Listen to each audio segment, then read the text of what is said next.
Future Warrior, Dawn of the Deimos. Chapter 12. In a remote, darkened corner of space, close to the 61 Cygni B system, there was a short, sharp flash. A black, sleek shape being momentarily revealed before the returning darkness rapidly hid it from sight. The approach to the edge of the 61 Cygni B system had taken several days, the flight path skirting far into deep space and away from the battle lines to minimize the chance of detection. Stalker stood crouched behind the pilots next to the navigator as they dropped out of the final jump, a tense few moments passing as they did a sweep to see if they were alone in their chosen patch of space. Nothing in sensor range. Looks like we have achieved surprise, Commander. Let's hope it stays that way. What's our ETA to target? About 41 hours. Excellent. Let me know if anything changes. Stalker slipped back into the cargo hold. Link and the others looked up expectantly as he entered, but he just sat down in the narrow bit of space that had been reserved for him and stretched. The prior few days had passed inexorably slowly in the cramped cargo hold of the Swiftfoot S, the only entertainment being a limited supply of music played continuously on a loop through the transport's comm system. At first, Stalker had passed the time talking to Link and his men, going over the mission and contingency plans until everyone could recite their roles and the role of the other 23 from memory. Then they had switched to cleaning and re-cleaning and checking and rechecking their equipment, all the while the men sharing outlandish stories of conquests over enemies and women. As the hours dragged on, however, Stalker found himself wishing that something would happen. Anything seemed a better alternative than the incessant waiting.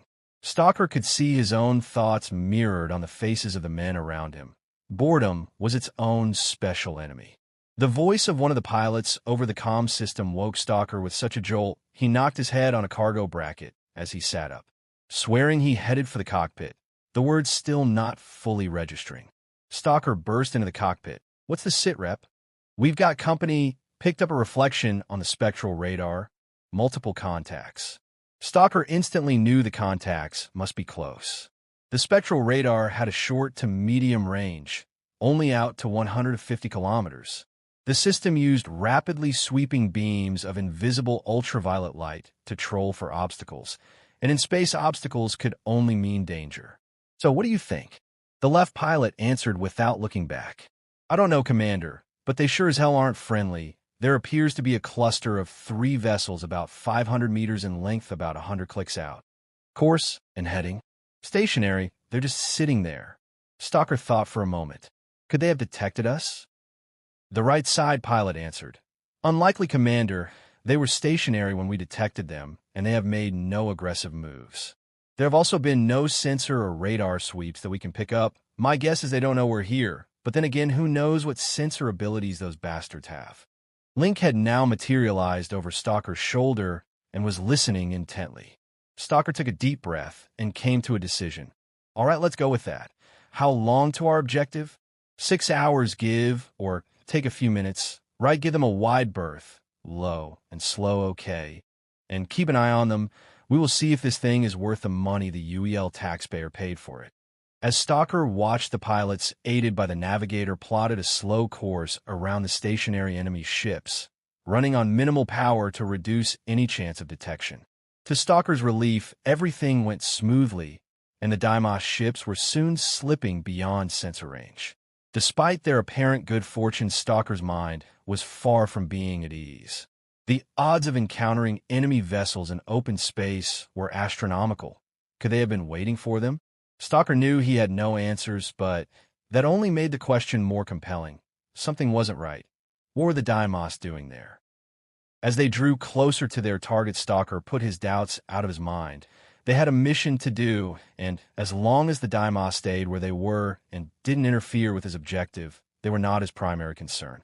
As the hour approached, the tension slowly grew, and the level of idle chatter began to noticeably decrease as the men put their game faces on.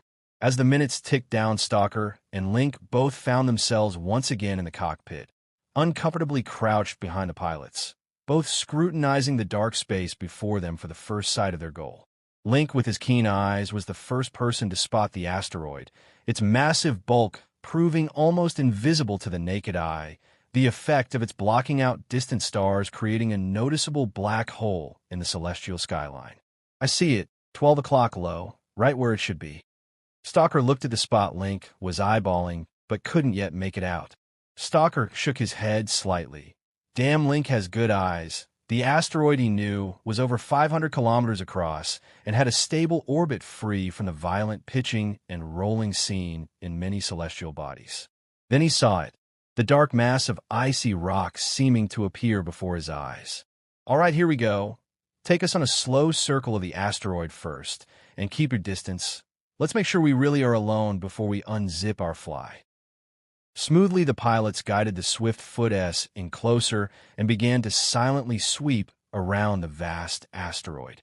In the cockpit, Stalker could now see clear details of the target. Its surface was dirty brown rock and was pot-marked with craters, deep fissures, and mountainous spires of jagged rock, which glistened with ice crystals reflecting off the faint light. The sweep revealed no obvious enemy presence, and satisfied, they headed towards the surface of the asteroid and their designated landing area, a secondary landing bay. As they approached the coordinates, Stalker examined the rugged terrain of the asteroid's surface, but couldn't see the landing bay.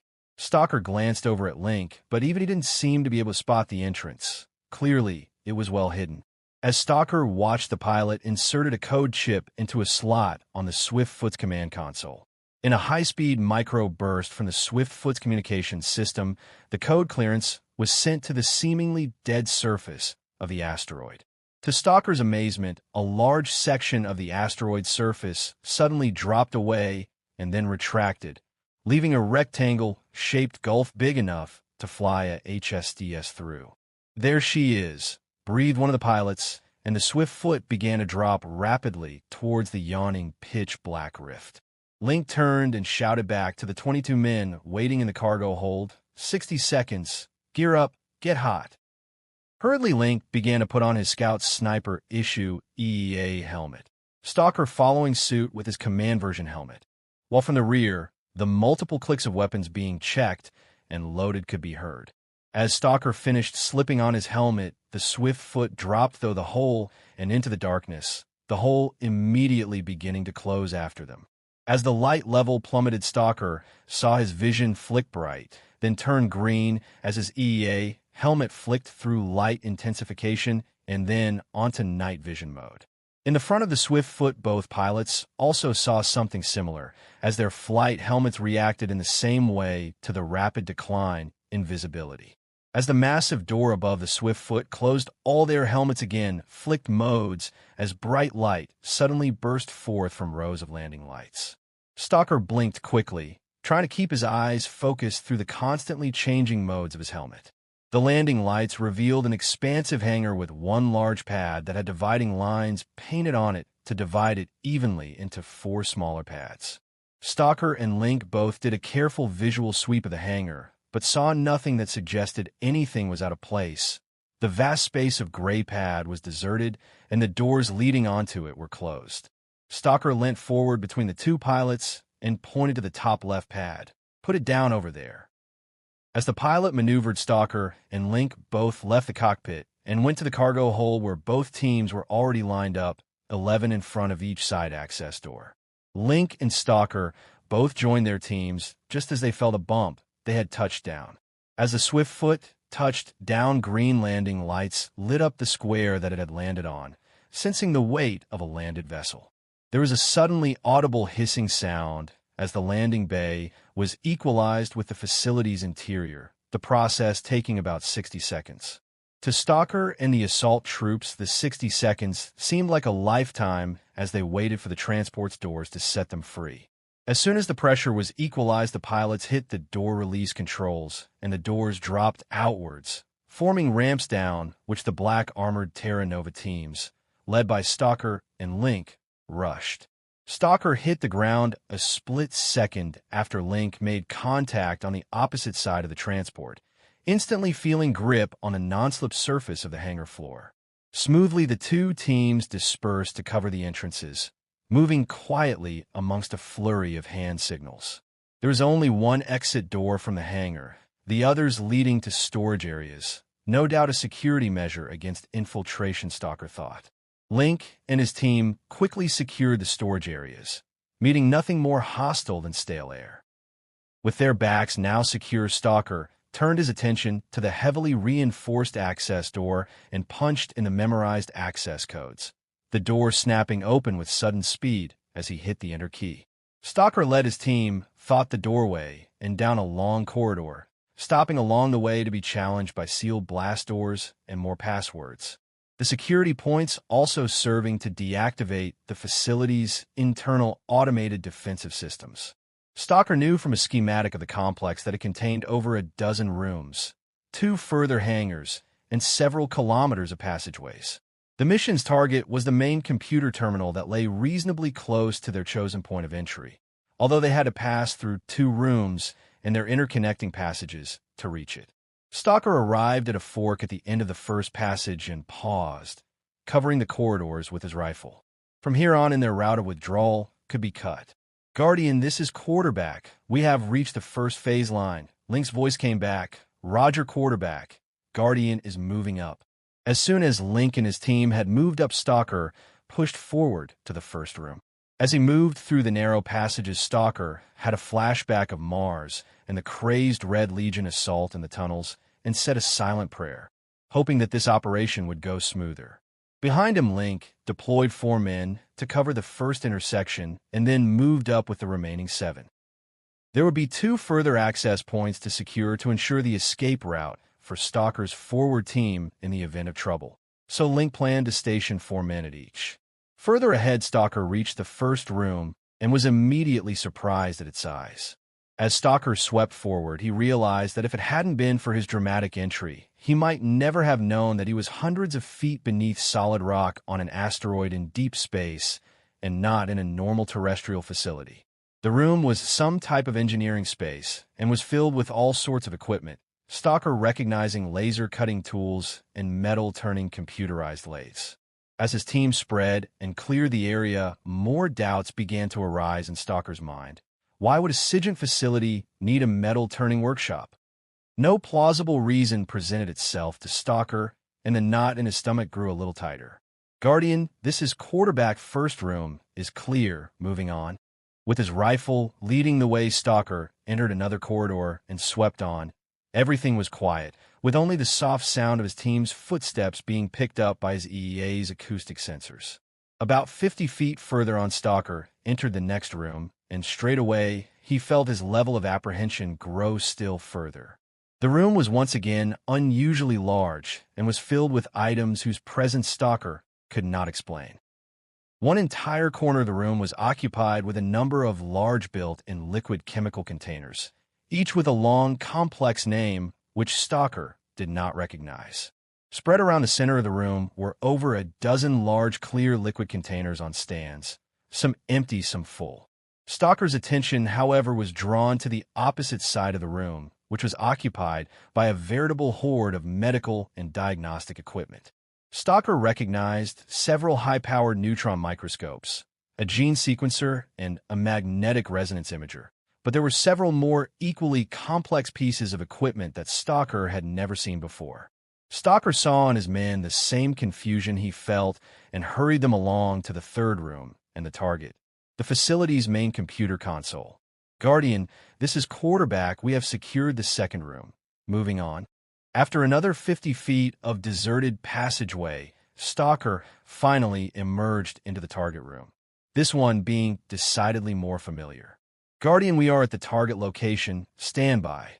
The room was a sizable control center with rows of terminals where analysts had once sat, and there were banks of servers and bulky data storage devices crammed full of hard drives along one of the walls.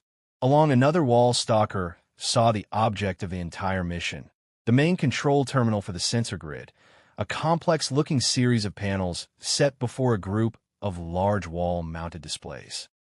As his men spread out amongst the operator terminals, Stalker walked directly for the main terminal, his eyes fixed on the display screen. The screens were active and appeared to show a series of star and system charts. Stalker instantly recognized the system on the large central screen. It was the 61 Cygni B system, and on it were several flashing red indicators, each with a box of scrolling data. As he got closer, Stalker saw that an object was lying across the main console. When he got within a few feet, he froze and felt his blood chill several degrees. On the console was a short, stubby weapon, the design of which Stalker had seen before. It was unmistakable. It was a Deimos energy weapon.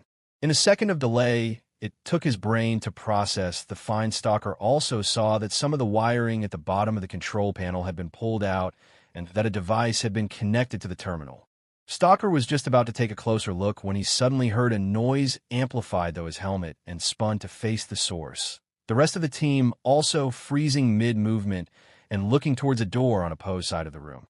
Coming from the direction of the door was the unmistakable sound of multiple footsteps. "Everyone stand fast."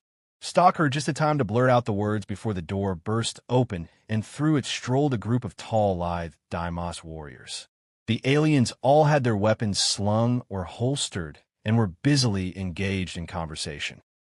Stalker did not recognize the meaning of the words, but the sound of the low, rumbling voices reminded him of the sound made by a bull elephant. The 12 men of the retrieval team remained frozen like statues, the Deimos apparently completely unaware of their presence. Time slowed for Stalker. The leading Deimos turned its head slowly in his direction, its small pitch-black eyes seeming to flare in recognition, its shark-like mouth opening to roar a challenge. Stalker felt his ASBR jump in his hands, but didn't remember pulling the trigger, years of training and experience evolving into something amounting to instinct. The blue impulse rounds crossed the room with a flash and impacted the lead Deimos in its open mouth, the back of the alien's head exploding outwards in a spray of yellow and gray chunks. The carefully choreographed silence shattered like glass as the remaining Deimos went down in a storm of fire, their slender bodies being torn apart by the barrage. "Contact! Contact!" Stalker let his empty magazine fall to the hard floor with a clatter. "Secure the goddamn door." His men surged forward, the loud roars of Deimos already audible deeper within the facility. "Guardian, this is Quarterback. We have contact. I repeat, we are loud." Almost as the words left his lips, Stalker heard the sound of ASBR fire from behind him, from back in the direction of the landing pad. Link's voice came over the comm-net. Stalker could hear the strain in it over the sounds of roaring gunfire in the background. "Quarterback, we are engaged at all waypoints. Whatever you're going to do, make it fast. We can't hold here for long." With his men covering the door, Stalker whirled back to the control panel and grabbed the portable device he needed to retrieve the data from a clip on his waist. Stalker shoved the palm-sized device into a data port slot on the console and noticed that a smaller display screen changed, the words "initializing" flashing up. The data retrieval device instantly synced with the facility's computer system and began to upload the required security codes and verifications to deactivate the network security. After a few furious seconds, it was in, and the program began to download the accumulated data it was programmed to retrieve from the vast network of hard drives and servers. As Stalker watched breathlessly, he saw the screen flick to a progress bar. The time of download was estimated at 2 minutes. Stalker returned his attention on the raging firefight behind him. To his relief, all of his men were still on their feet, but at least one was clearly injured with an arm wound. From the corridor beyond the door, bursts of green energy fire lanced, each being returned by blue bolts of impulse fire. "Guardian, the package is being retrieved. 2 minutes. What's your sitrep?" Link fired, barely feeling the recoil from the heavy Eliminator rifle, the powerful 13.2 millimeters high explosive squash head, HSH, Eliminator round struck his target in the middle of its chest. As the round's warhead sensed an impact with a dense material, it delayed its detonation for a minute fraction of a second. As the round squashed against Deimos' chest armor, the explosive compound mushroomed out on the surface, significantly increasing the surface area that it was in contact with. Then a moment after impact, it detonated. The mushroomed explosive compound exploded with a loud crack. As it did, the energy from its blast was transferred kinetically through the armor to its opposite surface, the effect being that a large piece of armor on the inside surface of the carapace was blasted away.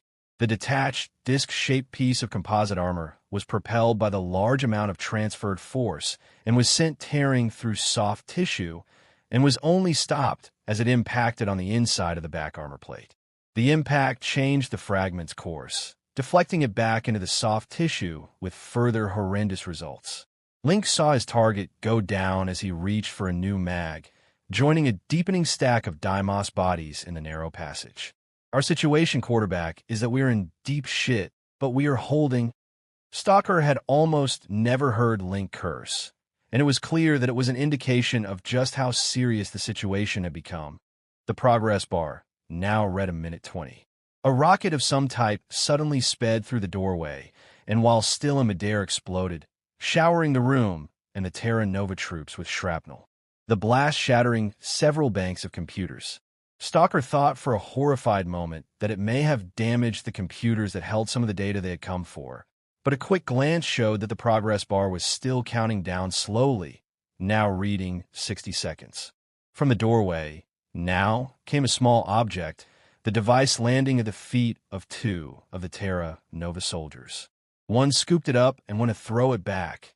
Just as he did, it detonated. The blast tore the man's hand off, a spray of red blood joining the yellowy gray of the Deimos on the wall by the door. Stalker saw another of his men also go down from the blast and not get back up, both the men being dragged clear by their comrades. In response, the assault troops pumped out several 50mm frag grenades from the M503s, the rippling series of impacts momentarily silencing the torrent of green energy fire. As the data retrieval device reached the end of its download, it ran a security protocol that confirmed that the facility had been breached, and in response it started to upload a program, torrents of data passing each way. With its primary function completed, the device sent the final command line code to the virus it had uploaded, and, in an instant, all electronic systems were shut down and their memory cores fused, their data irretrievably lost. Stalker saw the screen flick to download complete, then like someone flicking off a switch the screen, and every other screen and computer terminal went blank. I hope that was supposed to happen, thought Stalker before grabbing the device and turning away. Guardian, this is quarterback. We have the package. We're on our way. Fall back now. Everyone fall back unless you want to become a permanent resident. Let's go. The assault troops pumped out another round of grenades before beginning to fall back, those still fit to fight, shielding the wounded with profligate fire. On an impulse, Stalker grabbed the alien weapon and then ran for the exit door, pausing on the verge to cover his retreating men. As the first 6 passed, 1 walking and 2 badly wounded, being supported by 3 comrades, Stalker told them not to stop for anything.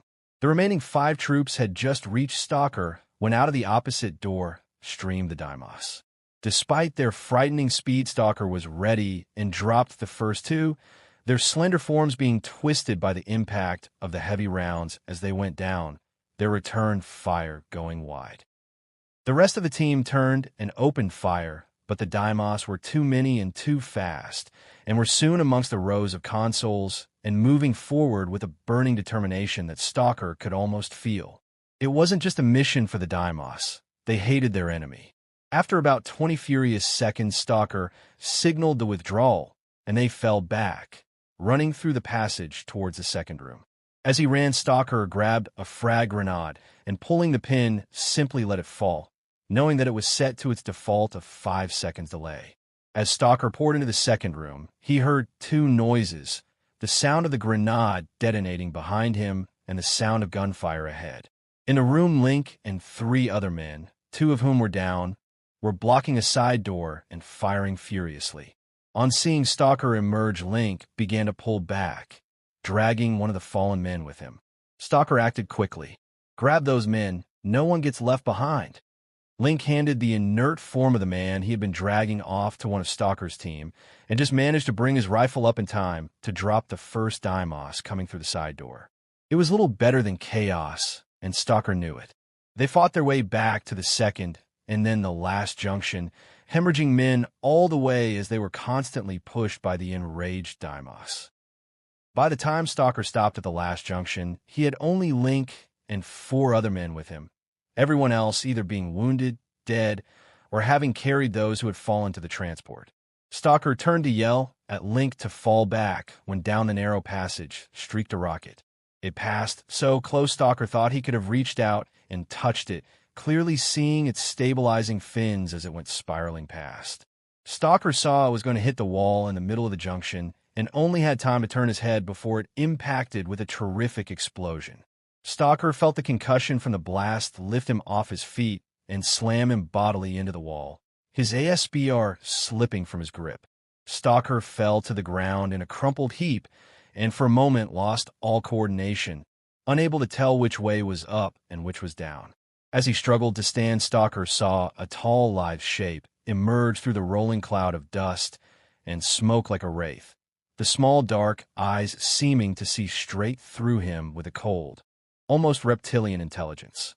The moment was shattered by the roar of automatic fire as the figure was cut down, the body crumpling to a ground. Stalker looked around dumbly and saw a wounded assault soldier, his helmet's visor shattered, lying on his side close by, a smoking ASBR clutched in one hand. Then the Deimos were on them. Stalker had no idea where his rifle was and instead went for his pistol, his ceramic fist spikes deploying with an audible rasp from the built-in self-sharpening elements. Stalker emptied his pistol into the nearest Deimos, the body falling on top of him with surprising weight. All around was a mash of writhing bodies and noise. A Deimos smashed its clawed fist into Stalker's head. The impact was numbing. Stalker desperately brought his other hand up and buried his combat knife's blade into the side of the creature's elongated head, the tip of the blade just being visible out of the other side, the creature going down and pulling the blade from his grip. Stalker dragged himself to his feet, but an unseen impact knocked him back down. Suddenly, there was a furious torrent of impulse fire, and several Deimos went down. Stalker felt rough hands seize him, and he was dragged. He started to resist, but a black armored hand knocked his flailing arms aside. Stalker realized he was being dragged towards the transport and stopped resisting, seeing the welcome sight of other black armored soldiers around him. A moment later, he was unceremoniously dumped on the cargo bay floor of the Swiftfoot S. Still dazed, Stalker could hear intense firing and yelling, and could feel blood trickling down his face from his nose and into his suit. Stalker tried to stand but fell back down, his legs feeling weak. It was then he saw Link. Link was next to him and wasn't moving, blood issuing from a gaping gash in his side, the bright fluid spreading on the cold floor of the cargo bay. Stalker focused and began to try and administer first aid, unclipping his medical kit and working to stop the bleeding. All of a sudden, the transport was filled with a rush of black armored bodies, and someone was yelling, "Go, go, go, go." Stalker heard the hiss of the bay decompression as well as the thuds of impacts on the outer hull. Then with a jolt, the Swiftfoot lifted off and pivoted before climbing sharply. "Rock on. Yeah, look at those bastards. Hope you like space, you ugly son of a bitch." Stalker ignored the voices and kept working on Link, finally slowing the flow of blood with a coagulant and field dressing. Satisfied, Stalker grabbed onto a nearby railing and dragged himself upright. Feeling a sharp pain, Stalker looked down for the source and saw a large piece of metal sticking from his boot and that he too was leaking. Around him his men were hurriedly helping the wounded, blood and discarded equipment and weapons coating the cargo bay floor. The scene filled with multiple voices and cries of pain. Stalker heard someone call out, "Mitchell, help the CO," and a hand appeared on his shoulder. "I'm all right. Help him." Stalker pointed to Link's prone form and saw to his relief the man switch his attention to Link, rolling him over to begin checking the wound. Stalker dragged himself to the cockpit, the navigator helping him sit down behind the pilots so he could see what was going on. "Are we clear?" The left pilot spoke without looking. "Not yet. Shit, you see that. 9 o'clock low. My God, they're everywhere. Navigation plot a jump course to Proxima Externus. We have wounded men back there. We're going home by the direct route." "Roger that." Plotting. "Let's hope the fleet is still there. Let's find out. Prepare decoys for launch." As Stalker watched impassively, the Swiftfoot S maneuvered violently. "Shit, that was close. He's coming around. I think he saw us. Launch the decoys." From doors beneath the Swiftfoot S-2, large missiles dropped, each heading a different direction. Once clear of the transport, the stealthy missiles extended small fins to interrupt their stealth signature and began to emit random bursts of meaningless radio traffic. At the same time, they rapidly changed speed and direction and randomly dropped small clouds of metallic chaff, which would show up as reflections on radar systems. Are they taking the bait? Roger. Several fighters are after each, and the larger ships are moving to intercept them. How long until we can jump? 60 seconds. The jump engines are warming. Stalker grimaced silently. Another bloody countdown. Jump engines ready. Roger that, standby. What's our range from the enemy vessels? They're just slipping out of spectral radar range. Excellent, let's get out of here before they realize they have been had. Engage the jump engines. Stand by 5 seconds. As Stalker watched the navigator hit the jump switch, and with a jolt the Swiftfoot S jumped into faster-than-light speed, leaving the Cygni system and the Deimos far behind. Taking the direct course back to Proxima Centauri cut the return trip back to just over 24 hours, although it made the waypoints considerably more dangerous. Fortunately, luck and the sheer size of space combined to ensure that a little over 24 hours later the Swiftfoot S emerged out of its last jump on the edge of the system. All systems check. Go to internal. Core systems normal. Navigation. Position check. Confirmed we are at the set coordinates. Only 0.2 variable. Excellent. No contacts in sensor range. Let's see if anyone's home. Navigation. Stand by for emergency short jump just in case. Roger that. Alternate course is locked in, ready at your order. Sitting just behind the right pilot, Stalker heard him mumble softly to himself. All right, here we go. And he activated long-range communications. Omicron Command, this is Shadow 119er. Are you receiving me? Over. A tense few seconds passed before mercifully a response came back. Shadow 119er, this is Omicron Command. We are receiving you 5x5. Transmit system code clearance. All received. Omicron standby for transmission. The pilot plugged a portable encrypted code key device into a slot on the dash, and once the system double-checked the pilot's identity through a code challenge and biometric readout, it transmitted the access codes. Shadow, this is Omicron codes received and verified. Proceed in lane 87 to the outer marker and squawk ident. All received. Omicron. Please be advised we have multiple casualties on board and request a priority landing. Received. Shadow, wait 1. Shadow, this is Omicron. Proceed now on lane 85 and squawk ident at the outer marker. You will then be cleared priority to the inflexible. Thank you, Omicron. Shadow out. As they touched down, Stalker found himself standing over Link. Don't die on me, soldier. I haven't given you permission. There's still work to be done. Link coughed, pinkish bubbles frothing at his lips. She'll be right, boss. His expression hardened. I'm sorry I let you down. Didn't see it coming. Stalker looked at his friend. In the last 24 hours, his body seemed to have wasted away. Even his eyes were sunken back in their sockets. I know what happened. You're slipping on me, old man. I expect better from my second in charge. A slight smile crossed Link's face, but Stalker could see he was in considerable pain. You can always demote me if I live, boss. Stalker gripped his friend's hand. Link, there is no one I would rather have watching my back. Stalker stood in silence, watching the medics wheel Link's unconscious body away, having given him a sedative for the pain. As he stood there, boot filled with blood, his EEA streaked with blood and dirt, a voice broke through his concentration, a sharp, proper voice, and he turned towards the sound. An intelligence branch officer was standing by the tattered remnants of his men, his crisp uniform sharply contrasting to the battered and dirty assault troops lying on the ground around him. Where's your commander? Did you hear me? Where is the information you were sent to retrieve? Did you complete the mission? The assault troops just stared back at him, either unable to reply or uncaring about the officer's agitation. The bodies of 6 of their comrades laid out only feet away on the cold decking. The officer's temper rose. Answer me, damn you. Did you get the information? Something snapped in Stalker. He had well and truly had enough to the machinations of the intelligence branch. His life and those of his men were not pawns to be manipulated. Stalker strode up behind the irate officer and spun him around. The officer began to say something, but Stalker drew his Z8A pistol and put it to the officer's temple, the spikes in his fist deploying with a metallic rasp that filled the officer's ears. "You looking for me?"